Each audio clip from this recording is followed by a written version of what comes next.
नमस्कार, फाइटर समाचार में आपका स्वागत है। पेश आज 21 जून मंगलवार शाम 7 बजे राजस्थान की खास खबरें।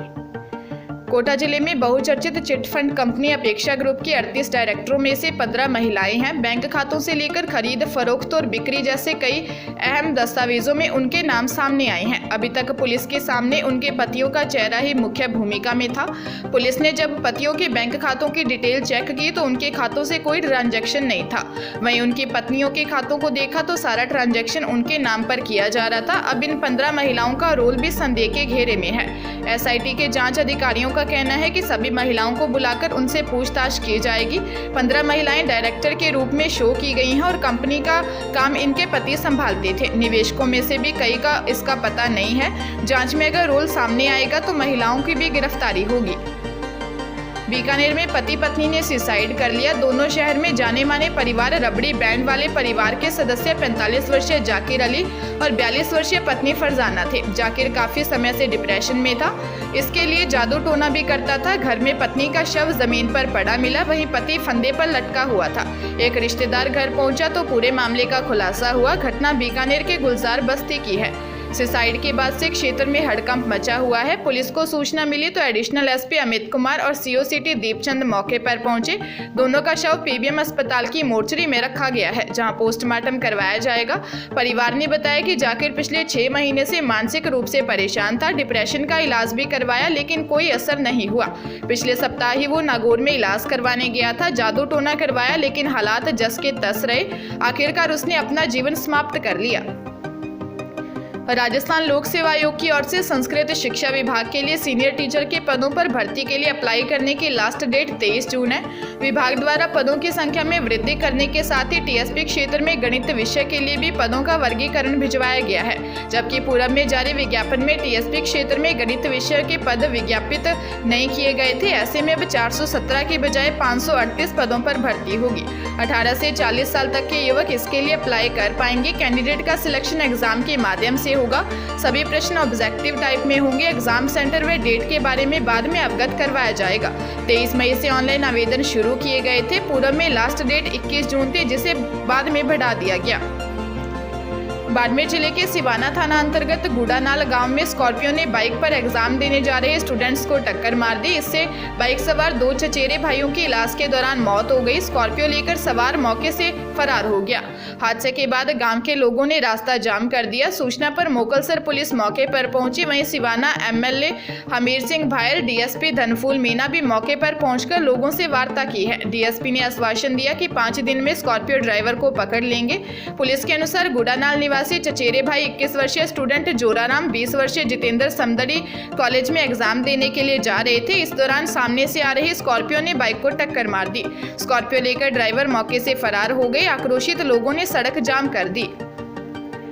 सरकार प्रतिभावान स्टूडेंट को विभिन्न प्रोफेशनल कोर्स और नौकरियों के लिए कोचिंग कराएगी। कोचिंग करने के इच्छुक स्टूडेंट्स 1 से 31 जुलाई तक ऑनलाइन आवेदन कर सकते हैं। सामाजिक न्याय एवं अधिकारिता विभाग द्वारा संचालित मुख्यमंत्री अनुप्रीति कोचिंग योजना के तहत विभिन्न प्रोफेशनल कोर्स और नौकरियों के लिए आयोजित होने वाली प्रतियोगी परीक्षाओं की तैयारी के लिए कोचिंग करवाई जाती है। स्टूडेंट ने उत्कृष्ट ढंग से तैयारी कराने और समान अवसर प्रदान करने के लिए शैक्षणिक सत्र 2022-23 में इच्छुक प्रतिष्ठित पंजीकृत कोचिंग संस्थानों के प्रस्ताव एवं कोचिंग करने के इच्छुक अभ्यर्थियों से आवेदन पत्र आमंत्रित किए गए हैं। सामाजिक न्याय एवं अधिकारिता विभाग के सहायक निदेशक सुभाष चंद्र मणि ने बताया कि मुख्यमंत्री अनुप्रीति कोचिंग योजना अंतर्गत इच्छुक कोचिंग संस्थाओं के नए नवीनीकरण और अतिरिक्त परीक्षाओं के प्रस्ताव के लिए 15 जून से ऑनलाइन आवेदन आमंत्रित किए गए हैं। प्रतापगढ़ जिले के कोतवाली थाना क्षेत्र के बसाड़ गांव में रात करीब 8:30 बजे मजदूरी करके गांव लौट रहे 2 युवकों पर आरोपियों ने चाकू से हमला कर दिया। दोनों युवाओं के सीने में चाकू घोंपने से अस्पताल ले जाने से पहले ही उनकी मौत हो गई। वारदात के बाद गांव में तनाव का माहौल हो गया। सूचना पर कोतवाली पुलिस मौके पर पहुंची और शवों को मोर्चरी में रखवाया है। परिजनों ने पहले आरोपियों की गिरफ्तारी को लेकर शव लेने से इनकार कर दिया। पुलिस के अनुसार 24 वर्षीय मुकेश भोई और 25 वर्षीय ईश्वर भोई निवासी बसाड़ दोनों प्रतापगढ़ शहर में मजदूरी का काम करते थे। वे मजदूरी करके वापस अपने घर लौट रहे थे। इस दौरान गांव में घुसते ही आरोपी दयाल, बद्री विशाल, लखन पुत्र बिहारी दास व अन्य ने दोनों पर चाकू से हमला कर दिया। दोनों के सीने में चाकू घोंप दिया। थानाधिकारी रविंदर सिंह ने बताया कि आरोपी और पीड़ित पक्ष में जमीन को लेकर पुरानी रंजिश थी। पुलिस मामले की जांच कर रही है। प्रदेश के सरकारी व निजी कॉलेजों में एडमिशन के लिए कॉलेज आयुक्तालय ने पॉलिसी जारी कर दी। इस साल भी कॉलेजों में एडमिशन 12वीं कक्षा के परसेंटेज के आधार पर होंगे, परसेंटाइल फॉर्मूले से नहीं। विभाग ने कुछ बदलाव भी किए हैं। इनमें खास यह है कि पहले भारतीय सेना, केंद्रीय सशस्त्र बलों के क्रमिकों, पूर्व क्रमिकों के बच्चों के लिए 3% सीटें आरक्षित थी। इनमें अब राजस्थान पुलिस कर्मियों के बच्चों को भी जगह मिलेगी। कोरोना की वजह से जिन विद्यार्थियों के पेरेंट्स तथा जिन छात्राओं के पति की मौत हुई है, उन्हें न्यूनतम अंकों पर अतिरिक्त सीटों पर निःशुल्क एडमिशन मिलेगा। हॉस्टल सुविधा भी फ्री मिलेगी। पूर्व की तरह सह शिक्षा कॉलेजों में छात्राओं को 3% बोनस मिलेगा। ऑनलाइन पढ़ाई भी चालू रहेगी। आर्ट्स कॉमर्स में कम से कम 45% व साइंस में कम से कम 12वीं में 48% अंकों पर एडमिशन होंगे। राजधानी जयपुर के बनी पार्क थाना इलाके में एक 14 वर्षीय नाबालिग को ब्लैकमेल कर दुष्कर्म का प्रयास करने और विरोध करने पर उसकी अश्लील फोटो सोशल मीडिया पर वायरल करने का सनसनीखेज मामला सामने आया है। इस संबंध में पीड़िता के पिता ने पुलिस में एक व्यक्ति के खिलाफ मुकदमा दर्ज करवाया है। पुलिस ने IT एक्ट, पोक्सो एक्ट और IPC की विभिन्न धाराओं के तहत प्रकरण दर्ज कर आरोपी की तलाश करना शुरू किया है। बनी पार्क थाना अधिकारी नरेश कुमार ने बताया कि 19 जून को आरोपी ने 14 वर्षीय नाबालिग की अश्लील फोटो अभद्र कमेंट के साथ सोशल मीडिया पर वायरल की, जिसकी जानकारी मासूम के परिजनों को लगी।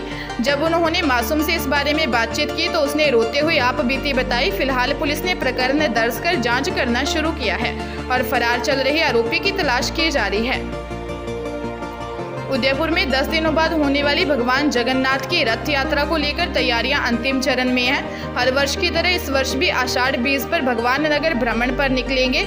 2 साल बाद होने वाली शोभा यात्रा को लेकर लोगों में भी खासा उत्साह है। इस बार प्रभु जगन्नाथ नए 95 किलो चांदी जड़ित रथ में विराजेंगे। दरअसल उड़ीसा में जगन्नाथपुरी की तर्ज पर उदयपुर में भी पिछले 25 वर्षों से यह परंपरा निभाई जा रही है। इस बार प्रभु के रथ को नया स्वरूप दिया गया है। इससे पहले रथ 2002 में तैयार किया गया था। तब से प्रभु को 49 किलो चांदी से जड़ित रथ में विराजित कर नगर भ्रमण करवाया जाता रहा है। इस बार करीब 40 किलो चांदी और बढ़ाते हुए रथ तैयार किया गया है। 26 जून को जगदीश चौक पर आम लोगों के दर्शन के लिए यह रथ रखा जाएगा।